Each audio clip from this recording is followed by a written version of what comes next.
I was on the train when a total smoke show sat next to me. I was secretly plotting how to get his number, but to my surprise, the hottie struck up a conversation first. Want to listen together? My playlist is pretty solid. I took the Bluetooth earbud he offered and shyly put it in. You have to close your eyes and really savor this kind of music, he whispered. That's the only way to understand its beauty. I mimicked him, closing my eyes, and forced myself to endure 30 seconds of jarring electronic rock. Finally, I couldn't take it anymore. I opened my eyes. Hey, handsome, I really think. Empty air. The guy was gone. My phone was gone. My carry-on was gone. Son of a bitch. In broad daylight? With people everywhere? Just straight up robbery? Are there no laws in this country? Just then, a voice came through the Bluetooth earbud. Bluetooth disconnected. That punk must have bolted.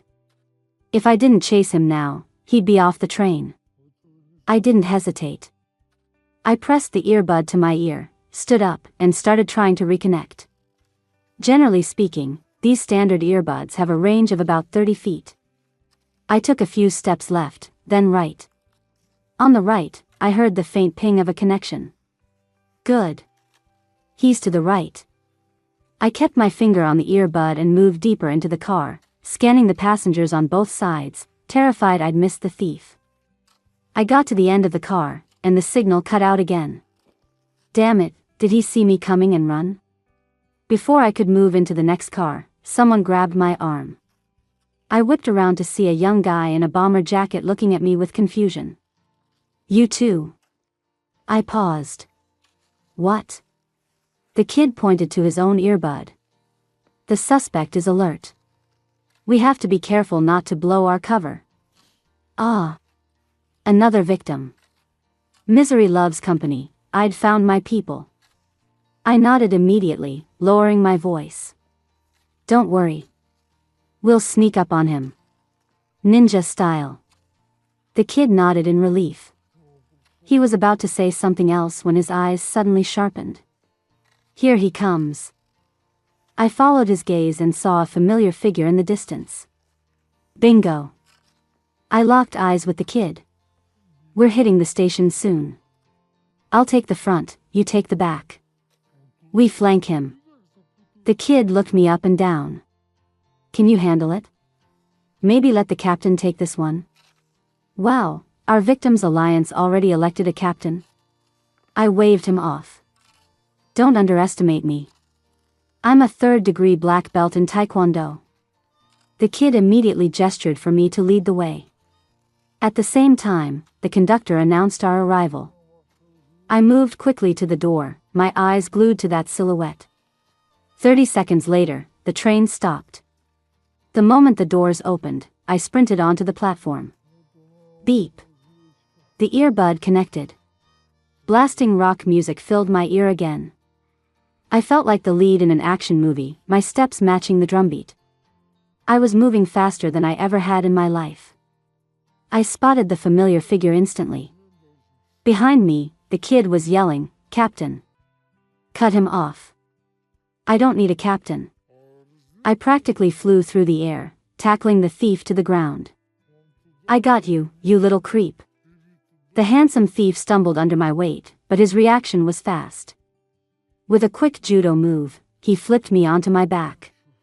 Panicked, I bent my knee to strike, but just as I raised my leg, I heard the kid wailing behind me. Captain! Why are you guys fighting each other? Wait, what? My brain stalled for a second. The grip on me loosened. The handsome guy glared at me, then scrambled up and kept running. Hey! I scrambled up too. Freeze! Give me back my bag.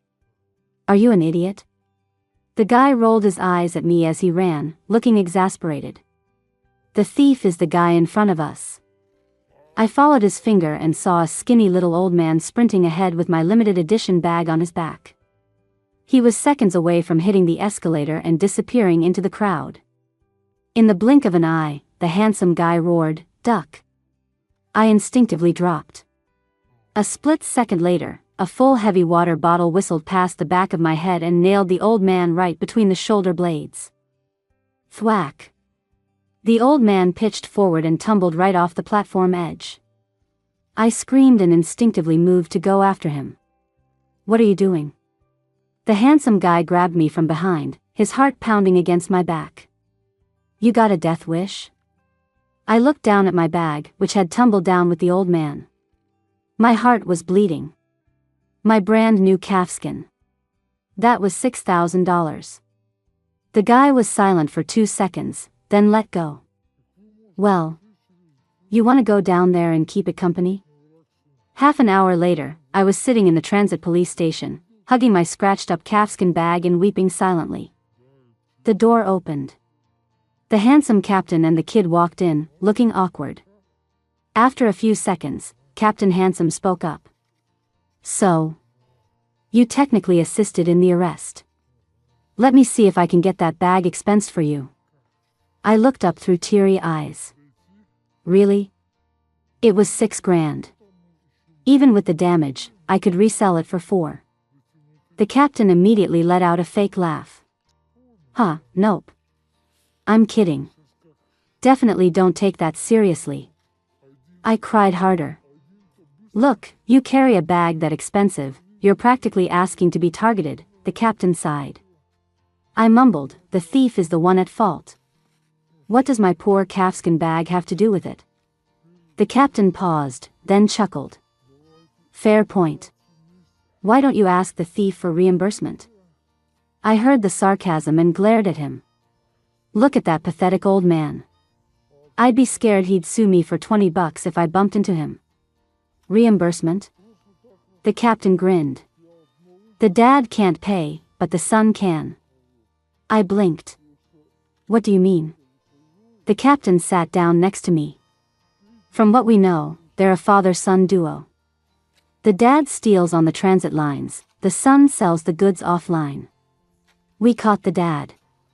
Catching the son shouldn't be hard, we just need bait. He looked pointedly at my calfskin bag. I got defensive. My bag is expensive. Even with scratches, it's valuable. The captain waved a hand. His son runs a second-hand luxury shop. Once we bust him, I'll let you pick any bag you want from the inventory. Deal? Ooh. Now I was listening. An hour later, I got out of a car in the downtown commercial district with the captain, who was now in plain clothes.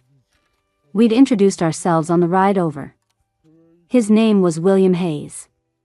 Though, honestly, Hayes didn't seem to fit because the man couldn't stay still. After he pulled at his collar for the 10th time, I grabbed his arm. "Can you sit still? You look like a trust fund baby with ADHD." William clicked his tongue and twisted his neck again. "This collar is itchy." I kept a straight face. "That is a pure Italian cashmere sweater. It cost $1,200. William immediately went still. "It's comfy. Never worn anything so soft." I almost laughed. The consignment shop was in the city center, but the location was terrible. If William hadn't been leading the way, I never would have known a luxury store existed here. The storefront was small, but the decor was retro. The blackboard outside was covered in text, and the store name was some pretentious mix of Italian, French, and English without a single logical word. I stood at the door shaking my head. Mean. It looked so mean. I knew without asking that we'd get zero customer service in there. "Weird," William muttered, tugging his collar again. Between the two of us, our outfits cost as much as a Honda Civic. No reason they shouldn't roll out the red carpet. I leaned in to check the back of his neck. Oh, the tag was still on. No wonder it scratched. I coughed lightly, pulled the tag out, and stood on my tiptoes to lean in. "Hey! What are you doing?" William took a huge step forward to dodge me. My teeth were already clamped onto the plastic tag fastener to bite it off, so when he jerked forward, I face-planted right into the nape of his neck. "What the hell? Are you a zombie? Why are you biting me?" William yelped, reaching back to peel me off. I clutched my mouth, tears streaming from the pain. I tried to speak, but blood started trickling from the corner of my lip. William turned pale. Holy crap. Is the sweater poisonous? Poisonous my ass. My tooth cut my lip. William clearly realized he'd overreacted. He quickly pulled out a tissue to wipe my mouth, guiltily changing the subject. Where's the owner? If he doesn't come out soon, we could dismantle this place brick by brick. I pointed to the small room behind the counter. Maybe he's taking a nap. His own dad just got arrested, and he's napping? William muttered. You don't get it, I schooled him. These boutique owners are all about the vibe. Being too cool for school is part of the brand. His dad getting arrested is probably just part of his gritty backstory now. William looked confused. He tugged his sweater again. So, does dressing like this actually help? I smiled. Don't worry. Defeating them is simple. I pulled out my phone and pretended to make a call. Hey girl. The Chanel next door is too crowded, so I found this deserted shop. It looks like a sketchy bodega from the outside, really tacky. You can't miss it. Silence from the shop. William glanced at me. That's it? I waited 2 seconds, then signaled him to check the back room. If that didn't bring him out to defend his honor, he's either not here or he's dead. William looked skeptical but walked around the counter and pushed open the door to the back room. 30 seconds later, William came out. He looked at me with a very strange expression. He hesitated, then lowered his voice. Be honest. Did you kill him? Excuse me? Is this a setup? William watched my expression closely. Seeing no guilt, he touched his nose awkwardly. So, he's gone. I jumped. Seriously? William was already pulling out his phone to call it in. Why would I lie about that? But. He looked up at me, his gaze totally bewildered. How did you know he was dead? I paused, then gave a superior smirk. Heh. Amateurs. And you call yourself a detective? William swore and looked like he was about to roll up his sleeves. I quickly held him back and pointed to the room. Don't you get it? A hipster like that cannot stay silent when his aesthetic is insulted in his own domain. I compared his store to a bodega. That is the ultimate insult. There is no way the owner wouldn't storm out. The forensics team arrived shortly after.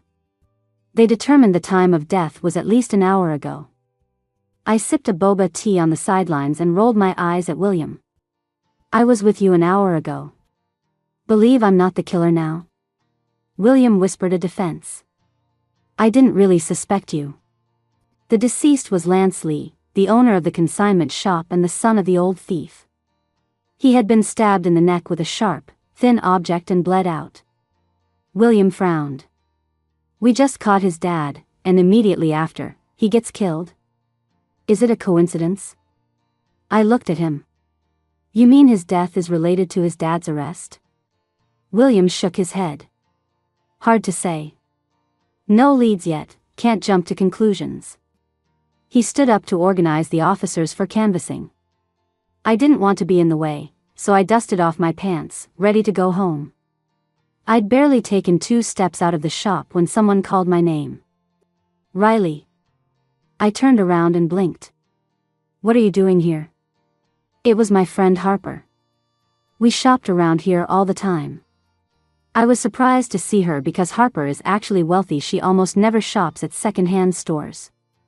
Harper's annoyed expression faltered when she saw the police tape around the shop. She whispered, "What happened to the store?" I shrugged. Owner's dead. What? Harper looked shocked for a second, then cursed. Damn it. What about my bag? Who do I complain to now? I noticed the shopping bag in her hand. What happened? You bought a bag here? Harper nodded angrily. I saw this cute card holder online last week. The flagship store said there was a wait list, but I saw this place had it, so I came over. Turns out they actually had it. What I didn't expect was that it's a fake. William had obviously heard our conversation. He stepped out. When you came here last week, did the owner act strange? Harper was annoyed, but when she saw William's face, her eyebrows shot up and her expression softened. And you are? I made the introductions. This is Detective Hayes. He's in charge of the case. William nodded at Harper. Was the owner alone in the shop? Any other employees? Harper thought for a moment. I don't think so. I don't really remember. She pulled out her phone naturally and looked at William. Why don't we exchange numbers, Detective? That way, if I remember anything, I can tell you immediately. Oh, wow. The heiress is asking for his WeChat, number. While I silently noted that William's pretty face was a dangerous weapon, I also grabbed some popcorn mentally. William paused, strictly professional. Sorry, policy says I can't give out my personal contact info. If you remember anything, you can tell Riley. She'll relay it to me. Rejected. Harper's face fell, but then she looked confused. Tell Riley? You two are that close? William nodded, gesturing to his sweater. She buys my clothes. Wait. I stood there, stunned. That phrasing sounded wrong. I turned to see Harper squinting at me, a meaningful look on her face. I quickly tried to explain. No, wait, that's not what he. Forget it. Men come and go, sisters are forever. Harper cut me off, looking superficially happy for me. Good for you, Riley. What a catch. In reality, she was pinching my side, whispering furiously, you little brat, eating at the buffet without me. All right, ma'am, can you try to remember anything else about Lance? William pulled me away from Harper and continued his questioning. Harper spread her hands. Nothing happened last week. Just the owner. I didn't see anyone else. However, Harper seemed to recall something. This Lance guy seemed to have a partner. Last week when I was here, he'd just finished a fight on the phone. He complained to me about them. William pressed, complained about what? Harper racked her brain. Something about crazy jealousy. I told him if he couldn't stand it, he should just break up. Oh, right. She clapped her hands. When I said break up, Lance shook his head like a rattle. He said, if I actually broke up with them, that psycho would probably kill me. Yikes. A crime of passion? After Harper left, William immediately sent officers to investigate Lance's relationships. I pointed at the camera inside the store. If he had a partner, they probably came by, right? The surveillance should have it. William looked resigned. He pushed me toward the monitor and pointed at the lens. See that indicator light? It's off. I noticed it right away. The camera is just a prop. Thinking of the fake bag Harper bought, I laughed awkwardly. If the shop is full of fakes, makes sense the security is fake too. Still, William had the tech guys check the deceased's computer for any saved footage. Since there was really nothing left for me to do, I wisely decided to leave. William nodded, then asked, what about the sweater? I grabbed his collar and tugged it down, staring at the patch of skin I revealed. Keep wearing it. Unless you plan to streak home. Can't do that. William waved his hand. He looked serious, though I couldn't tell if he was acting. I can't take a single needle or thread from the people. Then, he pulled out his phone and waved it at me. Add me? I'll wash it and return it when I'm done. I froze, then smiled knowingly. Detective Hayes, didn't you say policy forbids giving out personal contact info? My question was a bit sharp. I expected him to look embarrassed, but he was totally calm. Not casually, William said. You aren't an unrelated party. You found the body with me. You're a witness, a friend, and technically a suspect. Adding you is just good police work. I zeroed in on the last part. You suspect Harper? William shrugged. If we hadn't shown up today, she likely would have been the one to find the body. Criminal history suggests the first witness is the killer in about 20% of homicide cases. I choked. I couldn't refute that, so I scanned his QR code and drove off. I assumed William would be busy with the case for a while, but to my surprise, he contacted me early the next morning to return the sweater. I was surprised. There's a murder investigation and he has time to play delivery boy? When I got to the meeting spot, I realized the man had pulled an all-nighter. At the breakfast joint, William had dark circles under his eyes and was nodding off over a bowl of soy milk. If I hadn't tapped him, he might have drowned in it. Bro, did you stay up all night? I sat opposite him and stole a steamed bun from his basket. William grunted and handed me a bag. Dry cleaned. I bit into the bun, ignoring the bag. Keep it. It's too big for me anyway. William glanced at me, joking, you're letting me keep such an expensive shirt? That feels like a bribe. I shrugged. I don't have any men to give it to. Unless you feel guilty, in which case I can take it back and use it as a dog bed. William's lip quirked. Guess I got lucky then. Or not, I put a hand on the bag, raising an eyebrow. Any progress on the case? Can you tell me? William didn't hide anything. Nothing I can't say. Lance's computer had backups, but only from 2 weeks ago. The camera wasn't off, it broke recently. Seeing who came in or out in the last 2 weeks is basically impossible. I was curious. Any suspicious people in the old footage? William held up one finger. One. Very suspicious. Raises a lot of questions. And you know her. I paused, a bad feeling rising in my gut. You're not talking about Harper? William nodded, his expression turning serious. We pulled the footage. She's been going to Lance's shop for 3 months. More than once. Definitely not her first time last week, like she claimed. I was baffled. Harper is loaded. She buys everything from flagship stores. We shop together all the time. I've never seen her go into a consignment shop. William shook his head. She wasn't there to buy. At least, according to the footage, she never left with anything. Every time, she followed Lance into the back room and stayed for over half an hour. William didn't say it explicitly, but his face said it all. Harper and Lance probably had something illicit going on. I didn't get it. I really didn't get it. Sure, Lance was kind of cute in a scruffy way, but Harper has dated models. Why would she mess around with a married, or taken, shop owner? I thought of a possibility. Wait, that partner Lance complained about. Maybe that person doesn't exist?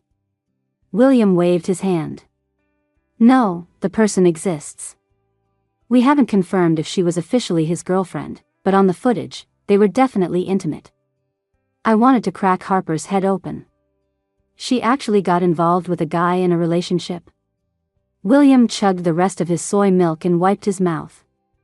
I'm heading back to the precinct. We should have that girl's ID by now. His phone buzzed immediately. William answered, and his face darkened. 30 seconds later, he hung up and looked at me, his voice urgent. Did you drive? Can you give me a lift? I stood up.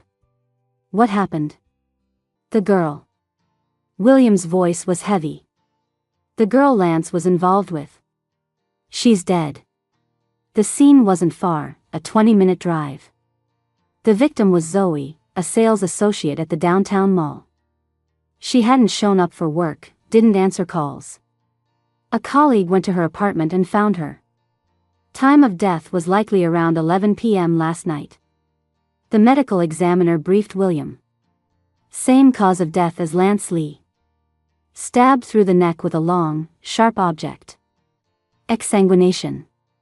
William frowned. Can you speculate on the weapon? The me thought for a moment. Looks like a needle. You know those thick acupuncture needles? Python needles? Something like that. I froze. If I remembered correctly, Harper's grandma was an acupuncturist. William saw my face change. What is it? Before I could speak, someone shoved me hard from behind. I stumbled forward, barely catching myself before hitting the doorframe. Watch it. William caught me. You okay? I shook my head and turned to glare at the guy. Why are you shoving people? Blind? It was a tall, burly guy with a buzz cut. He ignored my anger, looking frantic. Sorry, The landlord said Zoe was hurt. I panicked. William and I exchanged a look. Who are you to the victim? The buzz-cut guy said, sort of. Her brother. We're from the same village. She came here to work, stayed with me for a bit. I helped her rent this place. Family. My anger deflated. I muttered a dry, sorry for your loss. Buzzcut's face went white. Zoe. She. William sighed. The body isn't in good shape. Prepare yourself. Buzzcut followed an officer inside. A moment later, we heard shaking sobs. Then, Buzzcut stumbled out, eyes red with rage. Was it that bitch? Did that bitch do this? She thinks because she has money she's untouchable. I have nothing to lose. I'll kill her. My eyelid twitched. He wasn't talking about Harper. Was he? William clearly thought the same thing.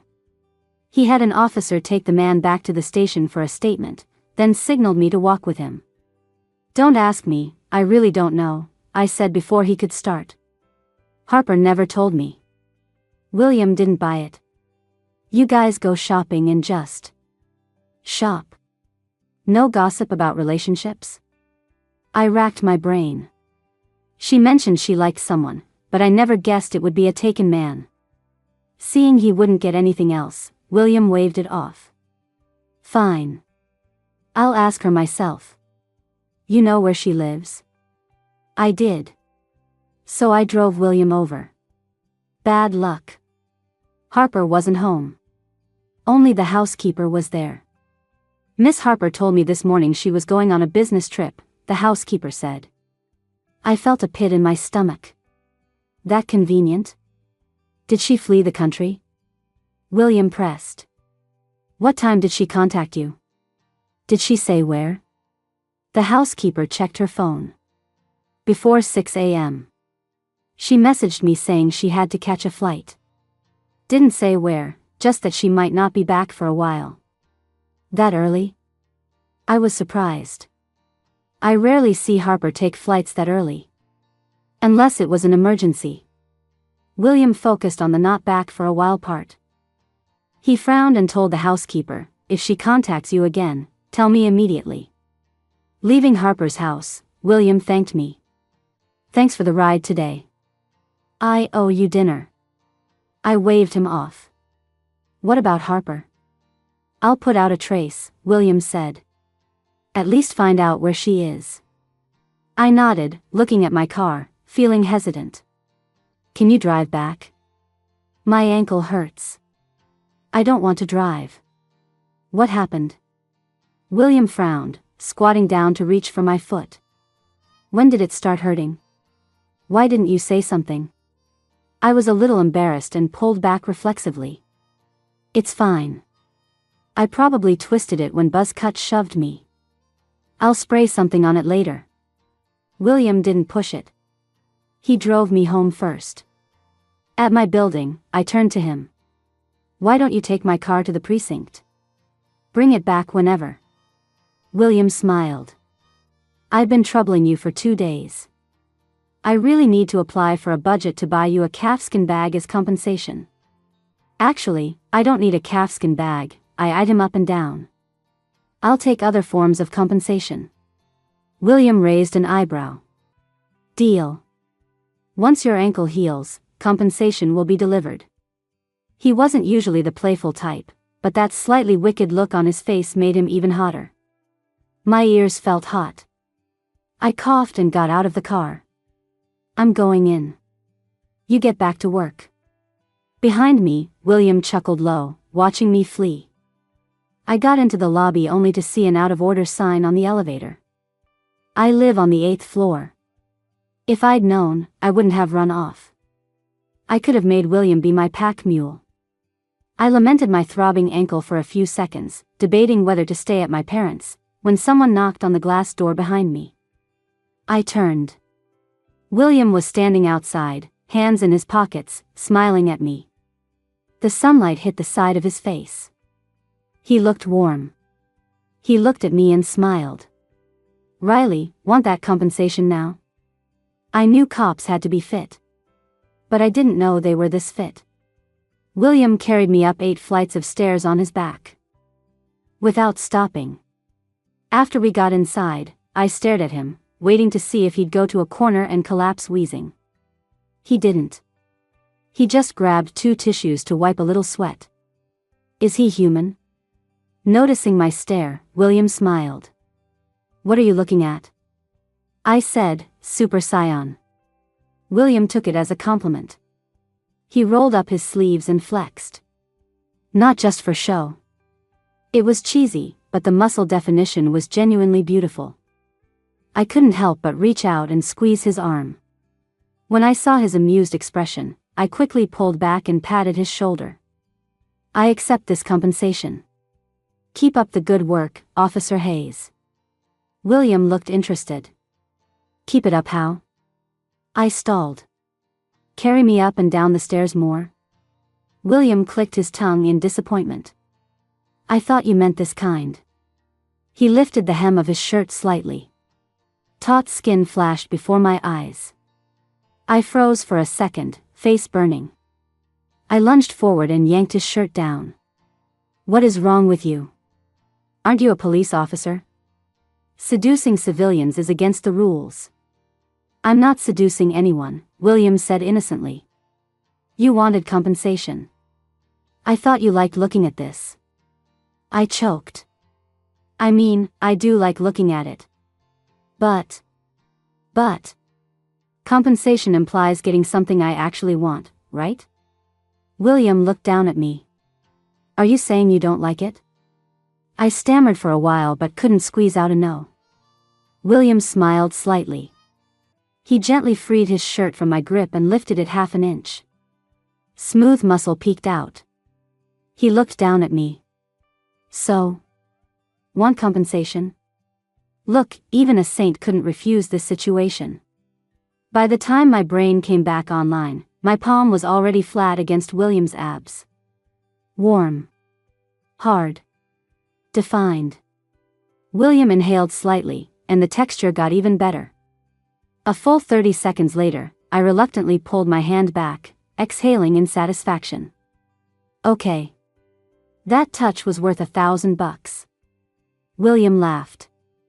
Does that mean you have a few dozen touches saved up? I hadn't thought about it, but hearing him say it. Not a bad idea. Just as I was calculating how many thousands I could rack up, my phone buzzed. I stared at the screen. It was Harper. I'm sorry. Please take care of my parents. My heart leaped into my throat. What does this mean? She's not doing something stupid, is she? William immediately contacted his team to trace the number and signaled me to call her back. I didn't hesitate. But the phone was already off. Are you sure this is Harper's main number? William frowned. I nodded. It's the only one I know. William wanted to say something, but his colleague on the other end reported first. We checked Harper's travel records. Nothing. I was stunned. Meaning?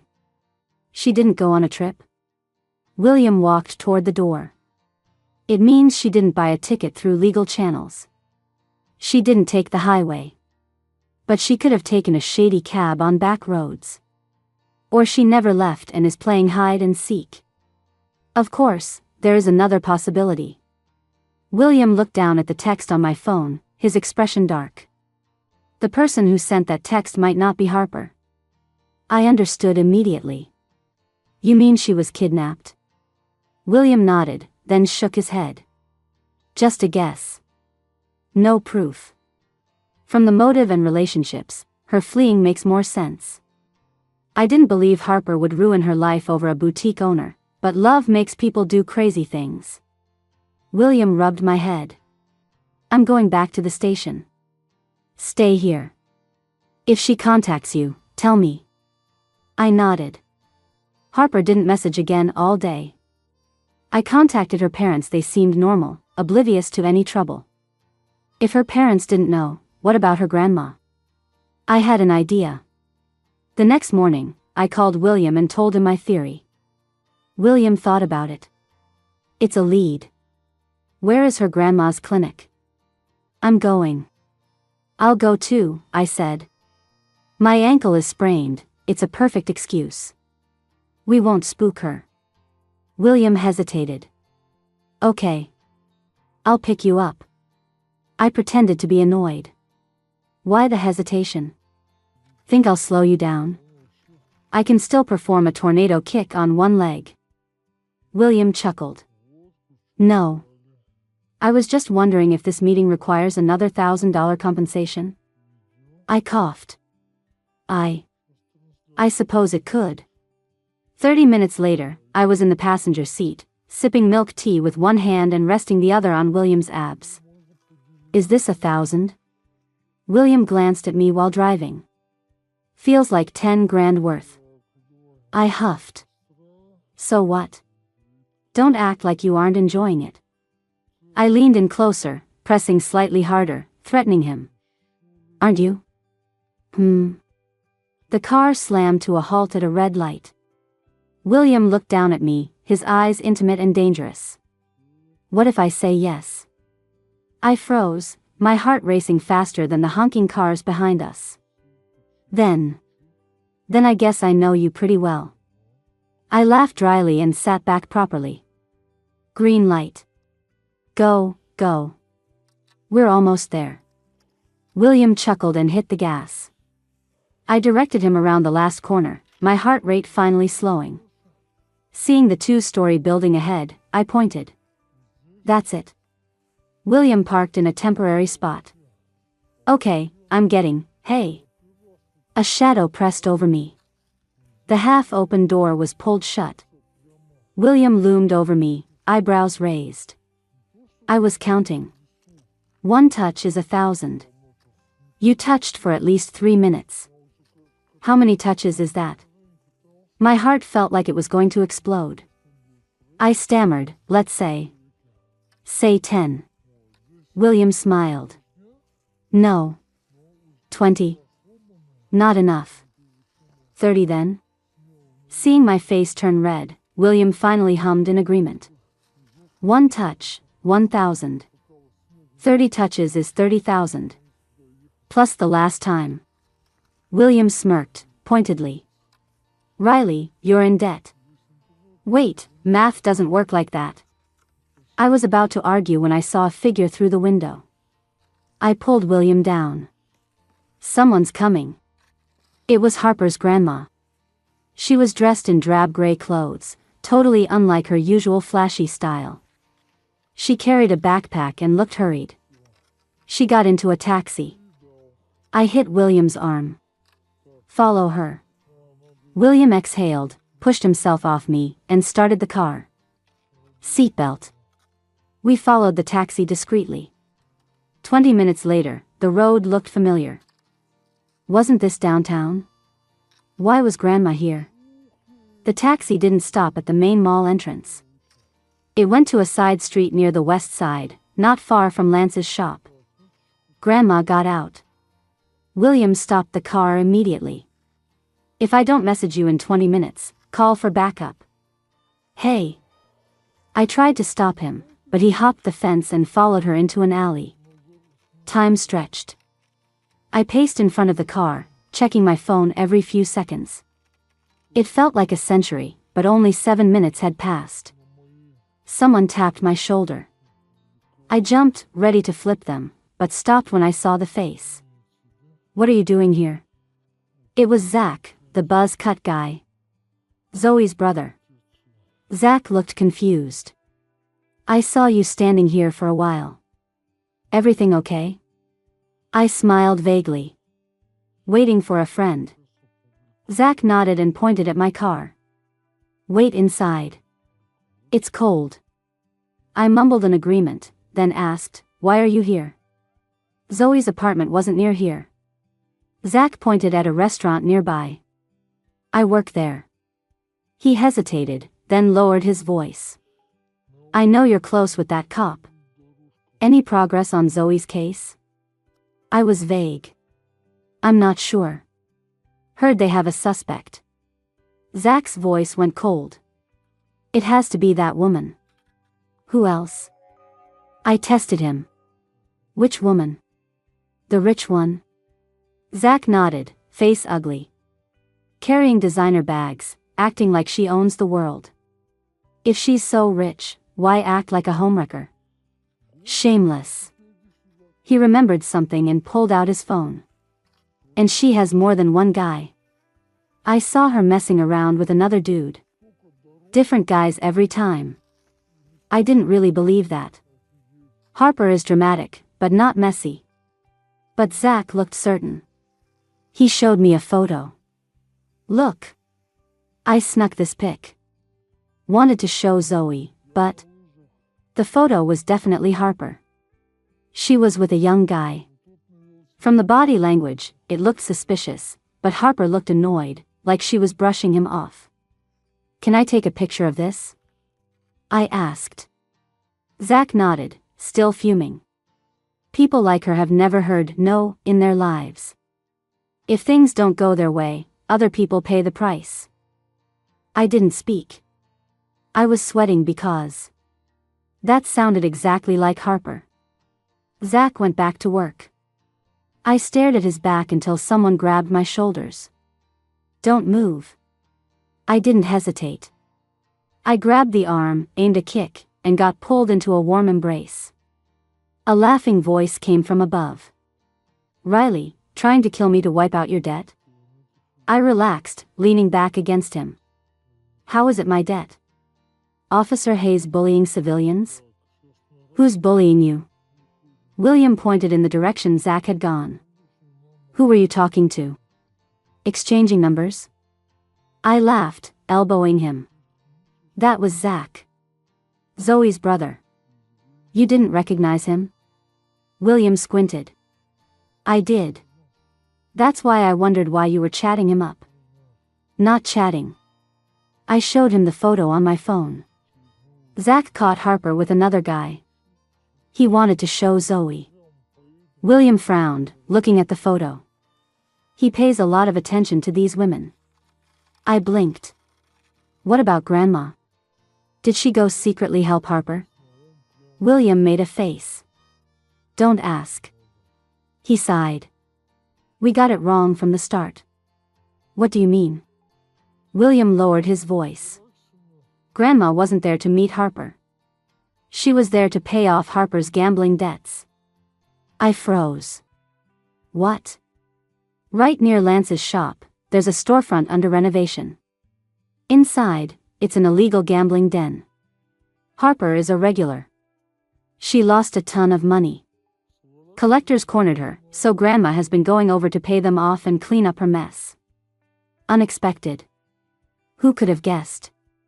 William sighed. The gambling den is technically on the next street, but structurally, it backs right up to the consignment shop. I called it in. That shop definitely has secrets. I nodded, but then I frowned. If Harper was going to the shop to access the gambling den, she might not have had an affair with Lance at all. Meaning, she had no motive to kill Lance or Zoe. So, the killer wasn't Harper. Then who? I tugged William's sleeve. Hungry? William blinked, thrown off by my jump in logic. Huh. I pulled him toward the restaurant nearby. Come on. Lunch on me. William looked confused but followed me inside. It was a standard family-style restaurant. Just opened for the day, empty except for us. The waiter recommended the specials. Our braised pork and the barbecue platter are famous. I ordered both. Once the waiter left, William said, "I can't stay long. I need to get back to the shop." I waved my hand. "We aren't just here to eat." "Then why?" I was silent for a moment. "William. Is it possible Lance's partner wasn't Zoe?" William frowned. "Not Zoe? Harper? But she didn't have a romantic conflict with Lance." No. I lowered my voice to a whisper. "I mean, is it possible Lance's partner was a man?" William froze. He stopped breathing for a few seconds. Clearly, this hadn't occurred to him. But William is a detective. He put it together fast. "There haven't been any men in this case. Except..." I nodded hard. "Except Zach. Don't you think his attitude toward Zoe and Harper is weird?" I analyzed. Zoe died, but he barely seemed sad. He just cared about pinning it on Harper. And Harper said Lance complained about a jealous partner, calling them a psycho who would kill him. If the partner was a woman, wouldn't he say, "Crazy bitch"? William frowned. "It makes sense, but we have no proof." When Lance died, Zach, Zhao Tianrong, said he was at work. Colleagues verified it. He paused, grabbing the menu. His eyes locked on the restaurant name. "This place is also called Home Style Eats." Zach said he worked at this chain, but at the Old Town location. I smirked. Smoke and mirrors. I checked Yelp. This chain has a location here and in Old Town. Zach clearly works here, but told you guys he worked across town. Suspicious, right? William rubbed the menu, looking at me. "How did you suspect Zach? How did you figure out he was gay?" "He looks like a typical straight bro." I smiled and shook my phone. I saw his lock screen when I took the photo. It was a still from Brokeback Mountain. What straight guy uses Brokeback Mountain as wallpaper? William gave me a thumbs up. Impressive. But getting a confession won't be easy. Even with motive, we need the weapon. A rough guy like him wouldn't have embroidery needles. Where would he get a sharp, thin metal spike? William's voice trailed off. His gaze locked onto something behind me. I followed his line of sight to the waiter bringing our food. "Here is your braised pork and barbecue platter." The waiter set down the plate. The large metal skewers sticking out of the meat gleamed with a greasy, cold light. "Enjoy." That day, police found the secret door connecting the shop to the gambling den. Zach was arrested. They found the stainless steel skewer hidden in the kitchen. The restaurant owner nearly had a stroke and had to buy all new utensils. In the interrogation room, Zach seemed relieved. He confessed instantly. "I killed them. Lance and Zoe. I thought I'd fooled you guys longer." William laid out a photo album found in Zach's apartment. It was full of photos of him and Lance. Shoulders touching, smiling. Happy. Why kill them? We know Zoe wasn't actually having an affair with Lance. She was using the shop to hide her gambling. Zoe was a gambler too. She didn't have Harper's money. She had nothing to trade but her body. Zach sneered. No affair? Bullshit. Zoe was a leech. She came from nothing. If I hadn't helped her, she'd be on the streets. But instead of being grateful, she seduced my man. Zach exhaled shakily, his eyes red. Lance was heartless too. I gave him everything. He wanted a shop, I sold my car and house. He had trouble with gangs, I got my arm broken protecting him. And what did he do? Did he think of me while he was with those women? I went to bring him food that day. I saw him with Zoe. Again. What am I to him? What was all my sacrifice for? I listened from the observation room, feeling sick. Zach used to be a head chef. He lost his career because of that broken arm. He ended up flipping meat in a cheap diner. He loved Lance. But hate won out. William was silent for a long time. Lance wasn't with Zoe. Zoe was harassing him. She owed money and was offering sex to clear the debt. Zach's rage froze. Then that Harper woman. She's evil too. She has money. She could pay. Why did she keep coming back to him? William sighed. You're right, she has money. But rich people hate scandal. She was afraid the debt collectors would expose her gambling, so she was paying Lance to keep his people quiet. You never actually saw her touch him, did you? I know you hate them. William looked at Zach's pale face. But right now, the person you hate most is yourself. The room went silent. Then, a wail of pure agony broke out. It filled the room, far more real than the tears he'd shed for Zoe. The sky outside was gray, heavy with impending rain. I stood under the precinct awning. Zach confessed to Harper's location. A warm jacket settled over my shoulders. He kidnapped her, planned to kill her and frame it as a suicide to take the blame. We got to him in time. William stood next to me, checking that his jacket covered me. My team is picking her up now. I nodded. After a silence, I asked, Zach. He's getting the death penalty? William hummed. Double homicide. Premeditated. He didn't ask for a lawyer. He didn't ask for leniency. Death might not be a punishment for him. Though that isn't fair to the victims. I sighed, watching the clouds. Love is terrifying. Maybe there's love that isn't so scary. The streetlights flickered on above us. William looked down at me. The cold, intimidating detective vibe vanished in the warm yellow light. I might not be able to give you a fairy tale love, but I definitely won't murder you for money. He was smiling, but his eyes were serious. Want to give it a try?